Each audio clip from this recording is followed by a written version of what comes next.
This is the Nisshin Maru, the flagship of Japan's small whaling fleet, returning to the port city of Shimonoseki after its last ever whale hunt in the Antarctic. On board, the meat from 333 Antarctic minke whales, culled in the name of research.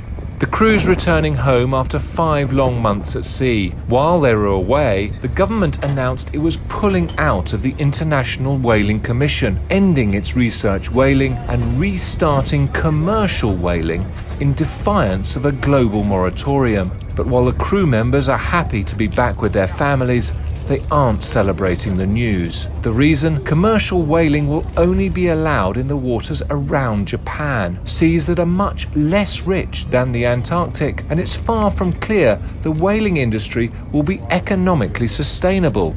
調査捕鯨から商業捕鯨変わるんで、動揺もあったりして、もう経験した人がいないんで、どうなるんだろうなっていう不安が。Japan's whaling culture goes back hundreds, if not thousands of years.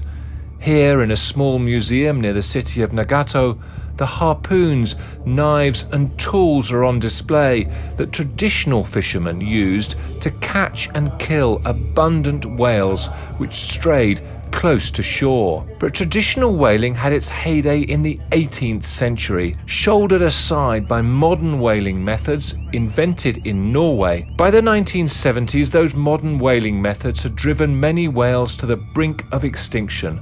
But Japan, along with Norway and Iceland, does still kill hundreds of whales every year, in Tokyo's case, supposedly in the name of research. In the end, the meat from the animals killed for research ends up here, on plates.